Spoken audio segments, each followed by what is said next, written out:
Hi, and welcome to my first US presidential election prediction. We are 50 days out to the US election, so let's see and predict who will win the US election and fill out this map. So I've already filled in the safe states for both parties and the likely states for both parties.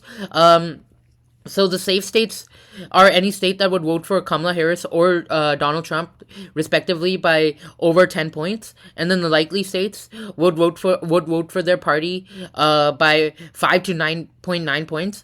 5 to under 10 points. And now we will fill in the remaining toss up states that haven't been colored in. Starting off with the lean states. Lean states would be any state that would vote for their respective party between 1 and 5 points. So first state for Kamala Harris that would go lean towards her is Michigan. And I think Michigan will have a much lower win. It will be a smaller victory for Harris in Michigan compared to Biden in 2020. And there's a few reasons for that. Mainly, first, is the economy. I think Michigan is a state very centered around the economy, centered around manufacturing jobs. Essentially it is part of the Rust Belt. So manufacturing jobs, white working class voters, blue collar jobs, right? And the economy plays a big role in Michigan. And even though the real economic numbers aren't that bad, compared to 2023, voters may be thinking, oh hey, in 2019 and 2020 compared to that, and now inflation has increased by a lot, real wages haven't grown that much, so that will hurt Harris here. Secondly, there is a large Arab American voter base in Michigan, and they did come out for Biden. They did support Biden overwhelmingly, but I don't see the same support for Harris due to the war in the Middle East. Many may not vote. Many will maybe even vote third party for Jill Stein, and that will cut down on her margin. Over here. Third, if Trump can hit this message hard, the EV mandate that Trump is talking about may hurt Harris here because Michigan is a big auto state. Ford, GM, state building cars, manufacturing mechanical gas-powered cars. So the EV mandates may hurt her here, which is a talking point that Trump used to talk about a lot. He's not talking that much about. But yeah, I would say it would go to Harris between 1 and 1.5 points. So a reduction from Biden's margin in 2020 of 2.8 points, but still in her column. So if you're seeing the recent poll averages in the state, we see that Harris is currently leading in RCP's aggregate by 0.7%, which is very, very close. And the last 4 or 5 polls, all conducted after the convention, and 3 of the 4 polls conducted in September, show either a tie or Harris leading by 1 or Trump leading by 1. One of these polls is by insider advantage, which does lean a bit right, but the rest of these polls, in Trafalgar, which also leans a bit right, but the rest of these polls are showing a very close race as well, a tie or just Harris plus 1. And similarly on 538, we're seeing a similar margin of just 1.5% for Harris right now. Trump is getting 46.1% of the vote here, but if we're seeing on RCP, Trump currently has 47.6% of the vote, which is a very similar share of the vote he got in 2020, and I believe in 2016 as well. And if we're seeing in the Hill or DDHQ in Michigan, if we toggle to Michigan, we are seeing that it's just Harris by 0.8 on off of 30 polls. So it's close everywhere. I wouldn't give it a tilt margin. I would give it a lean margin anywhere between Harris by 1 point to Harris by 1.5 points. I would say 1.2, 1.3. As of now, would be her final margin. The second lean state for Harris would be Nebraska second district. Not much to talk about here. It voted for Biden in 2020. It was gerrymandered to be a bit more right-leaning, but it is still a suburban or urban district that I think will still go for Harris. And the third and final lean state for Kamala Harris, and I might get a bit of pushback for this, is Nevada. Nevada voted for around the same percentage point for both Hillary and Biden, 2.4 percentage points. But I feel like if Trump couldn't carry it in either Trump couldn't carry it in both of those elections, even when he was an incumbent. It will be hard for him to win it this time around. I think it's definitely going to be less than Biden's margin in 2020. I think. Sorry, I think it's going to be around one to 1.5 percentage points again. I would say very close to 1%, but just above a tilt characterization. Polls also in Nevada usually favor the Republicans, usually overestimate Republicans. So right now, I believe Harris is leading by 1% already, and polls usually favor the Republicans in Nevada. And if you see the 2020 final results, Trump got 47.7% of the vote, and Trump is getting around 47.3% currently. So I believe it's going to be a similar margin for Trump here. It's going to be a 1 point victory for Harris or 1.5 point victory for Harris, and leaning in Kamala Harris's direction. I think the country's so divided and so polarized. We're not going to see that many voters actually switch or actually change their mind. And likewise, I don't see 2.4 points, regardless of the change in electorate or change in candidate, 2.4 points being recovered by any candidate this election.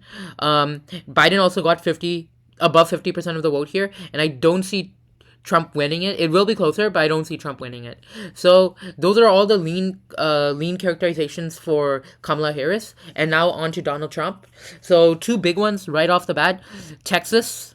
Oh, sorry, didn't change to red. Texas and Florida. So interestingly, Texas, I was debating lean or likely above 5 points or less than 5 points, and I believe it's going to be around 4 to 5 points for Trump. Trump won it by 5.6 in 2020, and I think it's going to be just a bit lower than that in 2024. I would say 4.5, 4.6, around that in 2024. He's going to bleed obviously a bit in the suburbs of Dallas and Houston, but he will recover with South Texas and the rural counties. He can still swing those counties, and again, I don't think there's going to be major swings in any direction this time around. So I think it's going to be lean for Trump, but it's not a state that Republicans should worry about that much, nor should Democrats put that many resources. I think it's still going to be above 4 points for Donald Trump. Secondly, Florida, which is interesting because it's usually a swing state, one of the closest states, one of the swingiest states. I think votes almost on a similar margin to Texas, above 4 points, or maybe borderline 5 points. I was also thinking maybe hit it as a likely characterization, but I think it's going to be just under 5 points here as well. So that gives a big boost to Trump. He's at 219.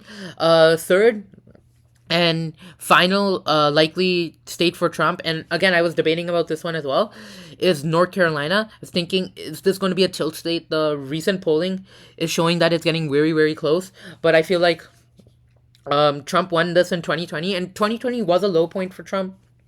I mean, the economy was tanked. Unemployment was very high. Even on election day, I believe the unemployment was above 7%.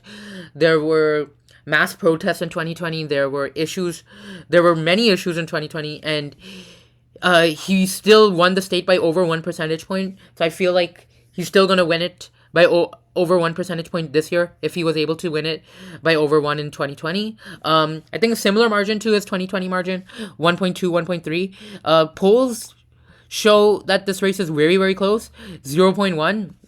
Polls have underestimated Trump a lot here. I believe at this time around in 2020, we're showing Biden winning. And at this time around in 2016, we're also showing Hillary Clinton winning. But Trump won both times around, hitting 50% in 2020 as well. And I believe it's going to be a very similar margin to 2020 here. Even though the last two polls were right-leaning, I feel like North Carolina is going to be a state that votes for Trump. So that is... Let's see what 538's margin is in North Carolina. I believe it will be a bit more favoring Harris compared to RCP. Oh, never mind. They show 0.5% for Harris. Again, 47.5. Even with third parties, with Jill Stein, Chase Oliver for the Libertarians. RFK is off the ballot, which is going to help Trump here, I think, by a bit. but not by much. I think Trump will get higher than 47.5 or 47.6. It's definitely going to be in the 48 or above range. I feel like it's going to be 1%, 1.2, 1.3, similar to his margin in 2020. I would say 1.2% for Trump in North Carolina. So, with that filled in, Trump has kept all the states that he won in 2020. Now let's see if he can flip any. But unfortunately, no, he will not be able to. Unfortunately or fortunately, he won't be able to flip any states using in the lean characterization. So now let's go to the tilt characterization. So these are states that are very, very close, and to be honest, can go either way. And 50 days out, this is just a snapshot in time, what we think right now. But uh coming election day, they can go anyway. So for Kamala Harris, actually, let's not go in order. I think for Trump, it's Georgia. It's going to be a tilt characterization. It's going to flip.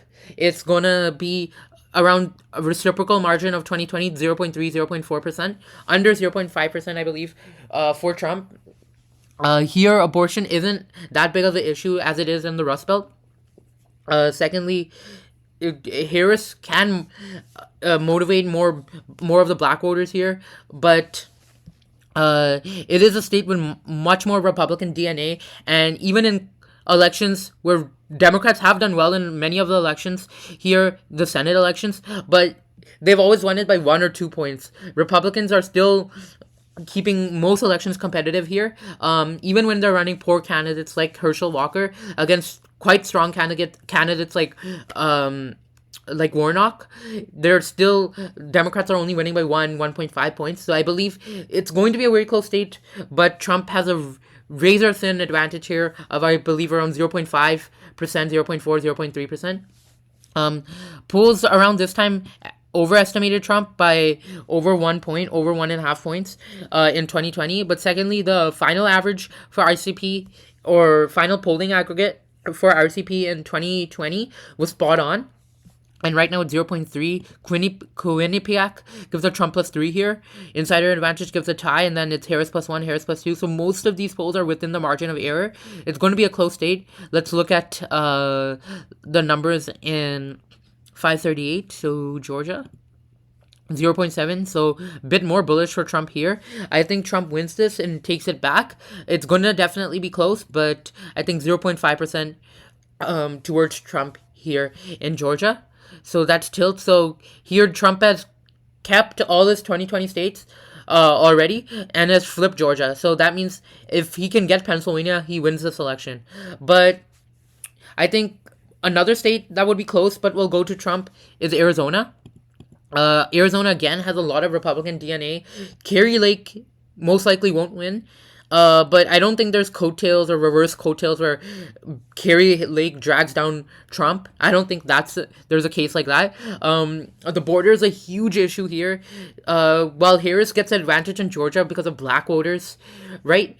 Arizona doesn't have that many black voters or African American voters. It does have many Latino, Hispanic voters, but not that many African voters, black African American voters. So I think that gives Harris a disadvantage. Secondly, the border is a huge issue in Arizona. It's been close in almost every race past 2020, whether it was the 2022 midterms, and I think Trump does carry it. So that gives Trump 262. Kamala Harris is at 247. And I think Pennsylvania, let's go to Pennsylvania, which is the Keystone State, literally. I feel like Pennsylvania, it's going to be super close. Republicans with Scott Presler, with early vote action, are really trying to chase ballots, register voters here. They may even flip Luzerne County this week. They've already flipped Bucks County, which is huge. But Democrats, they did well in the 2022 midterms. If they turn out, they have a strong chance in Pennsylvania. Biden won it by 1.2%. I still feel like if we even see the polls show it being a close race, or even Trump ahead. So let's see in 538. 538 shows Harris by 0.5. RCP will show Harris plus 0.1. So super duper close. I feel like Harris wins this. Harris wins Pennsylvania.